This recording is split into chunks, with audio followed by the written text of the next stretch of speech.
Hi guys, welcome back, and today I don't really want to talk too much in this intro. I just want to try and get as much covered in this part as possible, so let's get into it. Now, last time we left off with the Soul Games ending in a pretty similar way. However, one big change is the fact that Goku is still alive. We join our heroes a few days after the battle with Cell, and we see our heroes saying goodbye to the likes of Future Trunks and Future Goten, who go back to their timeline and defeat their androids and their Cell with ease. Both begin to repair their timeline and also begin to grow stronger, trying to learn the Super Saiyan 2 form. However, we'll be leaving them for a while and we will see them again, maybe. Now, let's jump back to the present, and we're going to jump forward a few months into this 7-year time skip. We see the Saiyans slowly training and trying to achieve the Super Saiyan 2 form, but we see one of our Saiyans looking quite down, this being Cabba. You see, during this time of peace, Cabba has begun to feel quite lonely. After spending some time in the time chamber with future Goten, the Saiyan began to realise felt the urge to have a family. After all, everyone around him has begun to grow and have their own lives, have their own families, kids, all of this, and yet he is still alone. No one other than his close friends as people he knows. After all, he's never really had the chance. He had gone looking earlier in life for a family, but never really found one, and here he is now, alone, just with his friends. Now, all of his friends do care for him, but not in the way the Saiyan is looking for, with the likes of Raditz and Bulma picking up on this after a few weeks of noticing how Cabba is down. They try to get him more involved in their family lives, with this helping in some ways, but also making Cabba quite upset. Now, this goes on for a while, with Cabba and Trunks growing quite close thanks to this, but over time, Cabba does slowly get worse. He's not too bummed out as he used to be, but he just starts to feel more lonely, and it doesn't help that he spends a lot of time in the holiday home out near Goku's alone. Now, himself and Raditz are spending a lot of time near Goku's house, training, and they're just trying to have a good time during their downtime, with Gohan also joining in with the training every now and again, but most of the time he does spend studying. Now, one day during their training at Goku's house, there is an unexpected visitor at Capsule Corp, with this making Bulma panic a bit. With the arrival of Mai, Bulma at first pulls one of her old guns out to threaten the woman and trying to scare her off. But after a short, fearful scream, Bulma understands that this woman's not here for this reason. Mai goes on to explain that she's just here to thank someone who helped herself and her friends out years ago, and she knows he might live here. She doesn't really understand where he is, but she knows that he knew Goku, and that was your friend, so I was just putting two and two together. With Bulma thinking back how a few years ago someone apparently did come by looking for someone, but it was just sort of something she brushed off and didn't really give too much thought to. With Bulma now lowering her guard and talking to her a bit more, she starts asking information about the person who, she's looking for. With Mai giving a bit of description, Bulma soon figures out this person she is looking for is Cabba. And suddenly, a massive idea comes to her mind. A devilish grin appears on her, and this scares Mai. But Bulma goes on to give Mai the name of Cabba and tells her that he isn't here right now, but she can take her to him if they want to. With Mai getting visibly excited, she does agree to do this. Tells the woman to follow her. She then grabs her son and they all head off into one of Bulma's ships. With there going to be a small journey off towards Goku's house, the two make some small talk, trying to learn a little bit more about each other. With Bulma at some point slyly asking Mai if she was single. With her learning that she is, this puts a massive smile on her. With the convo going on like this for a little while before the two arrive at Goku's house. With them landing, they get greeted by Raditz, who is confused to see Mai but happy to see his wife and Trunks. Bulma goes on to whisper her plans into her husband's ear, with Raditz now understanding why this woman was brought here. He also grows a bit of a grin, and he shouts out over to his friend, with Cabba stopping his sparring match with Goku, and he comes over, recognising the woman. He says hello again and asks how she's been doing. With Mai actually physically recalling a little bit. After all, when Cabba came over, so did Goku, and he's just sort of lingering over Cabba. With Goku recognising the woman, he says hi, not thinking too much of it, but when Raditz sees how Mai physically, recalled from seeing Goku, he decides to take his brother away somewhere, telling him to have a great fight right now. With Goku feeling like it's a bit rude to just, leave after meeting a new person, Raditz eventually keeps pushing and pushing, and eventually Goku does agree. This leaves Cabba and Mai to sit and talk to each other for a while, with the two getting on quite well actually. Mai eventually calms down after seeing Goku and begins to thank Cabba for what he did years ago, saying how her friends and herself are very grateful about the fact he gave them the Dragon Balls all those years ago. He goes on to explain how he was just collecting them as a reinsurance all those years ago, so it's not like he needed them for another 2 years anyway, so he thought he might as well give them to the people who have been collecting them in the first place. He went off and collected them later on anyway, but it turns out they didn't actually need them, so all turned out well. Now, the two talk for ages, with Mai eventually noticing Cabba's tail and begins to ask about it. Cabba at first is a bit reluctant to share his information about his tail and his Saiyan origin, but he does give some information. He explains how he's alien, so is Raditz and so is Goku, with Mai figuring out that's why he was so strong, and the tail's something they use to just get stronger during a battle. Cabba finishing his sentence, he realises he just had an amazing idea. A smirk appears on his face, and he really wants to test this out, but right now it's just something he's going to keep at the back of his mind. Now, Cabba begins to try and learn as much about Mai's past as possible. After all, he's a bit confused how she knew Goku and Bulma, and Mai goes on to explain how she wasn't a really great person. She had done some pretty bad things and had assisted bring back a very bad evil all these years ago. And even though she never really did anything too bad, she was at least attempting to. With Cabba hearing this and laughing it off, with this confusing Mai before Cabba goes into a bit more detail about his past, realising how they both had pretty rough, histories, with him having to follow orders from someone stronger than him and do terrible things to people he didn't want to, or he believed to be innocent. Realising that she sort of did it out of her own desire, he sort of looks past it. After all, Raditz was sort of the same. This brings the two a bit closer, but the conversation is cut short. Bulma eventually gets bored and wants to head back to Capsule Corp. With Bulma being the ride that Mai has to get back to wherever she's living currently, she has to leave, obviously. However, the two do agree to meet up in a few days just to catch up and talk to each other, with Raditz walking over to his friend and giving him a big smack on the back, telling him well done. And this just makes Cabba smile and blush a little bit. Now, over the 7 years, which I'm going to jump forward through, I'm just going to cover some small details. Now, during this time, Cabba and Mai do get together.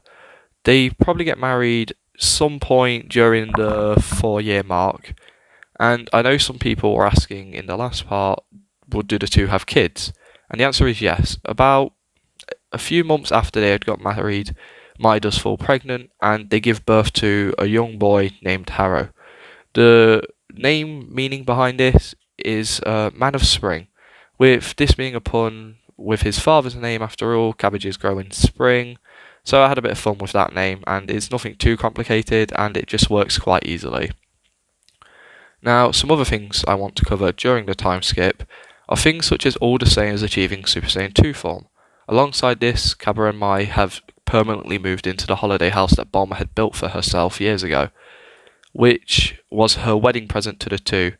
However, this does lead to Raditz spending a bit less time training with his brother and Cabba, but this does also mean that Trunks gets some more training from his father, and when he becomes old enough to train, Goku and Raditz sort of make a game out of training their sons to see who can become the strongest, this forming a much more intense rivalry between the two half Saiyans very early on, and they both begin to train much harder, both sort of taking a much more liking to training. However, Trunks does take time to learn some things from his mother, because he's got a father like Raditz who is letting him push out and learn as much as possible, while also encouraging him to be as Saiyan-like as possible.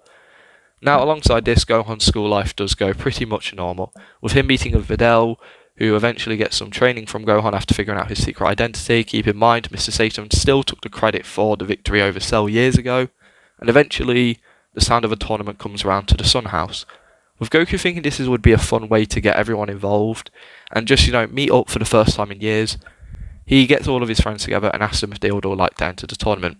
Now, most people like normal show up, with Tien and Yamcha still not taking part, but this time Vegeta will be replaced by Raditz, and Cabba will probably be replacing Android 18. After all, she is still dead here.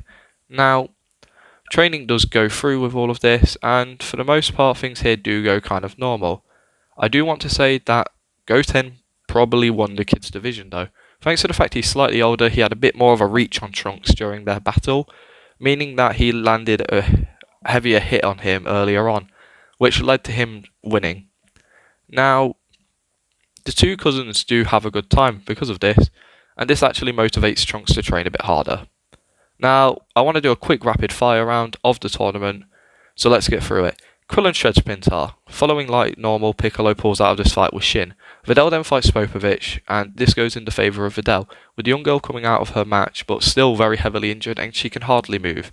This does lead to Gohan still giving the girl a sensu bean, and thanks to the fact they had brought a few sensus just in case, they were in pretty good condition here. Next off is Kibito versus Gohan, and this fight's just a friendly spar. Gohan's not enraged, so he doesn't transform, he doesn't show off too much energy, so the margin servants don't take his energy, which leads to the next fight going pretty normal. We'll skip forward to the next major fight, which would probably be between Goku and Raditz, with the two brothers just wanting to have a good old fight.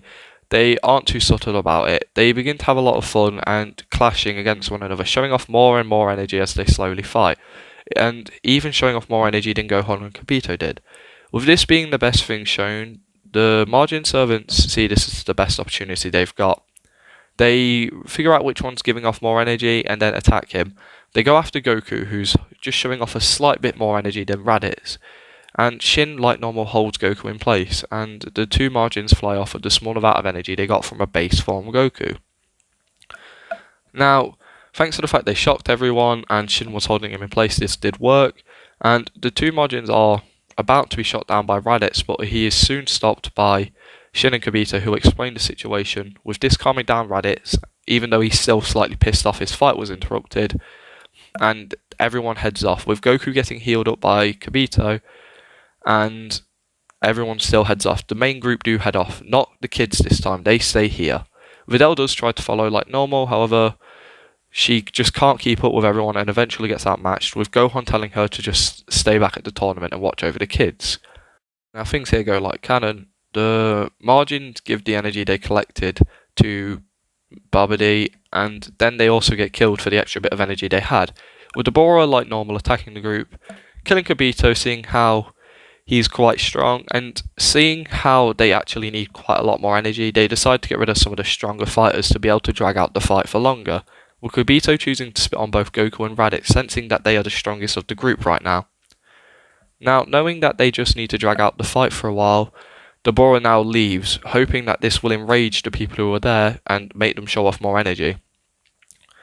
The group that's currently around is Cabba, Gohan, Krillin, Piccolo and Shin.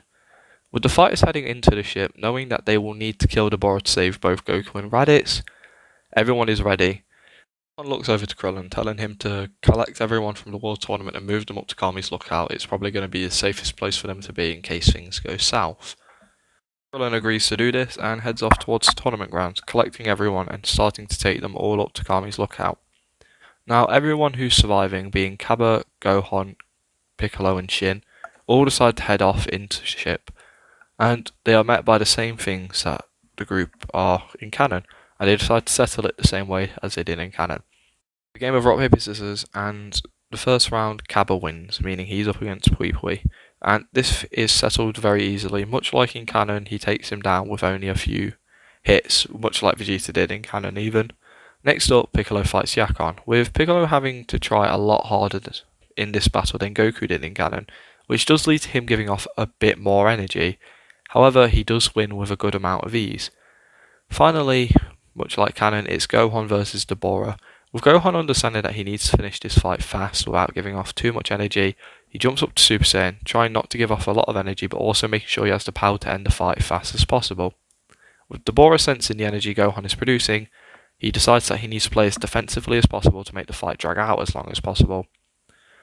Now, he does manage to do this for a short while, and he manages to buy just a few minutes.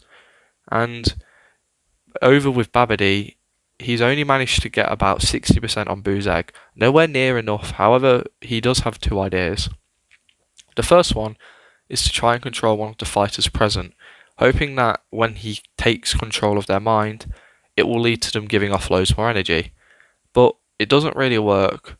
The only person who is mildly has a chance of being mind controlled is Raditz. He's currently stoned, so I don't think he has really a good chance. And alongside that, this Raditz is super good compared to the Vegeta from this timeline, so it probably wouldn't have worked anyway. And his second plan is a bit risky, but he's willing to try it.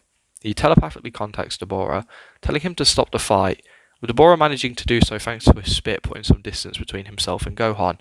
And then, after they've gained a bit of distance, Dabura just disappears in front of everyone. With Babidi having brought him down to himself, Babidi can tell Dabura has already got one foot in the grave, so he does something crazy. Using one of his energy-stealing weapons, he stabs Dabura, taking whatever is left in Dabura, with him hoping that this is just enough to release the margin in the egg. Dabura begins to curse at the wizard, but he didn't really have a lot of energy left to fight, and slowly he begins to die. Babidi, hearing the explosions of his ship getting destroyed, he quickly puts all the energy he has managed to collect from Dabura into the egg, hoping that it will be enough. This plan works, and I want to explain why. Keep in mind, Dabura is about the same level as Super Perfect Cell, so Gohan in canon was about the same strength, and he pretty much half filled up Boo's egg on his own. So I believed a weakened Dabura would give off enough energy to fill up the last 40%, or even less, thanks to the fact that they were destroying the ship using some energy, giving it enough. So I believe it was pretty easy for him to do this. Now, when the group arrived down to where Babidi was, the wizard begins to laugh. After all, he completed his goal, with Cabba, Piccolo and Shin all arriving to watch the awakening of Boo. Much like normal, Gohan tries to stop the egg from hatching, with him getting joined by Piccolo and Cabba, who all begin to blast away at the egg using whatever they have to try and do so. However, this leads to nothing, with the egg still opening. Showing Boo, everyone is scared by the power this creature shows, but also surprised by how incredibly stupid and innocent it seems to be. Now, Babidi begins to control it and explain how he's happy he's released his father's creation, and Babidi tells the creature to show off its power and kill the people over there. With the three Z fighters getting ready to try and fight off this monster, however, they understand they are outmatched heavily. Now, luckily for the group, two arrivals do come. Goku and Raditz had been freed from their petrified state and sensed Boo's release, meaning that they just flew down as fast as possible. Everyone happy to see the two Saiyans back up, ready to fight. They share a brief interaction before getting ready to battle this creature. Now, they all can sense how outmatched they are, but they still try and put up somewhat of a fight. All Saiyans jump up to their Super Saiyan 2 states and get ready to fight. The battle begins with the likes of Goku and Raditz taking charge. With the two having pretty much all their energy present, they are, ready to give everything they've got. And they soon learn in a short exchange they are so outmatched. They just don't really stand a chance. They haven't got any ability to land an effective enough attack, which hurts Boo. And when they do, he just regenerates it. And whenever he hits them even a little bit, it leaves a good amount of damage on them. And eventually, after a few more short exchanges, the 6 people who are fighting the monster are heavily bruised and beaten. Gohan speaks up, asking if anyone has any idea of how they can beat this, with Shin, who's been taking part in this battle, says if he can get an opening, he can get everyone out of here and escape to somewhere to get some rest, maybe even healed. With everyone thinking this might be the best plan they have, the group begin to brainstorm any ideas they have on how to get an opening, with Solar Flare being thought of. However, they are worried that Boo might easily be able to follow them after a short blindness, and also his eyes are always closed, so what if it doesn't work? Cabba goes on to explain that he may have an idea, but he's going to need a few seconds to prepare it. This is something he's never really tried, though, something he's just thought of, and it came to him a while ago. He knows it should work in theory, but he's never tested it. Everyone trusting Cabba, they all stand out in front of him, getting ready to buy him just a few seconds. They all charge towards the margin, distracting him, making sure no one can see Cabba. And after a few short exchange and actually landing a solid hit on Boo thanks to the Kienzon, with Boo just quickly regenerating, they sense Cabba's energy drop and then rise dramatically by 10 times. Everyone turns around and sees Cabba in his Great Ape form. After using the Powerball, Raditz quickly realises that he needs to shield his eyes, knowing that if he was to transform, it would lead to disaster. After all, he can't control the Great Ape form and never thought to learn how to. But everyone is confused. What is Cabba planning on doing? After all, the Super Saiyan has a much greater strength increase than the Great Ape form. But then they feel Cabba's energy begin to rise once more, and they are shocked to see Cabba turn into a Super Saiyan Wildling Great Ape. Cabba is clearly beginning to lose a little bit of control. He's beginning to destroy nearby area and almost hurting his friends. But everyone can tell he's much stronger. Actually, he might be stronger than Boo right now. Everyone is trying to talk to him, and after a few short seconds of trying to get through to him, he does begin to calm down. And suddenly he begins to shrink, but his power begins to grow a little bit more. And everyone is shocked and amazed by Cabba's new power. He's turned into something no one has ever seen before. Some power that no one has ever even thought of before. Cabba is back to his original size, but he looks different. He's got fur all over him, his hair looks different, his tail's red, his fur on him's red, he's missing his shirt. Everyone's really confused at what's happening, but they are so impressed by this power. Cabba looks over to his friends and shouts for them all to leave, with everyone hesitating for a second, thinking that Cabba has the power to defeat Boo right now.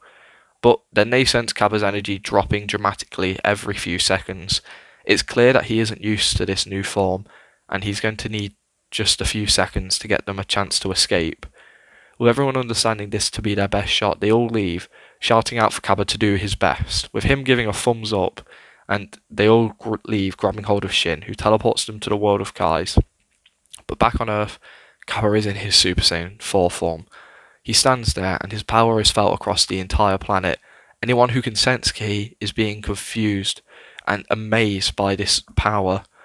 Now, the small Saiyan has probably more than enough power right now to, outclass Blue, but he isn't sure how long he can hold this. He can feel the drain of this form almost straight away. He has no practice in it, and he's not used Great Ape in years, so this form is actually kind of risky right now. He wants to try and end this battle as soon as possible, but faster than anyone can think, Cabba disappears and reappears straight in front of Boo. He lands a quick gut punch, sending the margin flying away. However, Cabba doesn't end his assault there. He follows up with an onslaught of attacks, not giving Boo a second to breathe, trying to chip away at Boo's regeneration and even just do some major damage. With him finally getting up close and personal to Boo, charging up a Gallic cannon straight up in Boo's stomach and firing it. Luckily, this did some damage, but it just wasn't enough. Boo quickly regenerates from this, and the small Saiyan is feeling a very heavy amount of fatigue. Now, after this last assault, Boo is pretty pissed off, and he's really hurt. He actually is so annoyed that it's caused him to split with his evil form. Now, when this happens, much like normal, the two Boos begin to fight, which is lucky for Cabba, because Cabba has just fallen out of his Super Saiyan form. This is thanks to a mixture of fatigue and not being used to the form, but he begins to watch Fat Boo and the Evil Boo fight, trying to figure out what's happening and hoping that with a bit of luck the creatures will kill each other, but eventually Fat Boo gets absorbed by Evil Boo, leading to the creation of Super Boo. With the margin power now eclipsing that of Super Saiyan 4's Cabba's, the margin looks over to Cabba, who is nervous but takes on a fighting stance. He doesn't have much energy left in him, and he can hardly even really stand, but he powers up to Super Saiyan 2, using whatever energy he's got left to fly straight towards the margin. going to land one hit on him, just trying to do something. But Cabba is caught and swung around, getting beaten up even more. The Margin stands there smirking, and Cabba comes to terms with death very fast. Cabba smiles though. He managed to buy his friends a chance to escape, hopefully to find a way to defeat him, with him saying sorry out loud, and Boo beginning to absorb Cabba. This is really confusing to Cabba though. He wasn't expecting this, he was ready for death. Now, once he's absorbed into Boo, Boo takes on a new form. He becomes Kabu, and yes, that was really great naming by me. Kabu begins to search the planet for any powers of the Saiyans he was just fighting. After all, they should be a good enough snack to give him a power increase, or just an interesting fight. Some Saiyan genes are kicking in right now, and the thought of, having a good fight is tempting to him. Now, he can't find anything remotely similar to the Saiyans he fought earlier, but there are some small, very similar powers which would be Goten and Trunks, and even Harrow. Meaning that he's heading off towards them, but he's also taking his time. Where's Babidi in all of this? Babidi died not long after Boo was released. Thanks to the onslaught of the attack on the Saiyans, he just got caught up in the crossfire and just got vaporized by one attack. Now, back in the Supreme Kai world, everyone has been healed up by Kibito, who is still there even though he is dead, with Shin apologising to his friend for not being able to defeat him. They all soon hear about the death of Cabba from King Kai, who had been watching the fight closely ever since the Supreme Kai went to the planet Earth.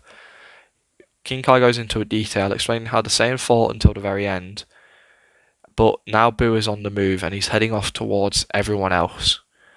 Everyone is enraged. Raditz goes silent. Goku and Gohan visibly show anger, with Piccolo just furious he wasn't able to do anything. And like I said, everyone is healed up by Kibito. The group are now introduced to the idea of the Z-Sword though, with Shin explaining whoever can wield this sword may be able to have the power to defeat Boo, with everyone briefly talking about who should try and take the sword, before a quiet Raditz flies up to the sword and begins to pull it out of the ground, trying his hardest to anyway. He begins to pull, and the whole ground around him begins to shake. Eventually he jumps up to his Super Saiyan 2 form, with this giving him more than enough power to pull the sword out with ease. He turns towards Shin, holding the sword, announcing he will be the one to defeat Boo, to get revenge for his friend, and to defend his family. But this is where I'm leaving this part. I know I've left it a weird bit, and luckily the Boo saga is underway for a change. I'm happy I get to cover this saga. It's really fun, and I don't really get to do it in many of my other what ifs. Alongside that, I got to do Super Saiyan 4. I suppose that's pretty fun. I'm not overly fond of the form, but I think I'm happy I've got to do it. I do like the concept behind the form, so that's pretty cool. Alongside this, we now have a Raditz who's fueled with anger and is ready to get revenge for his friend. Now, I hope everyone enjoyed this part like I've already said, and I hope everyone has a great day or a good night, and I'll see you next time.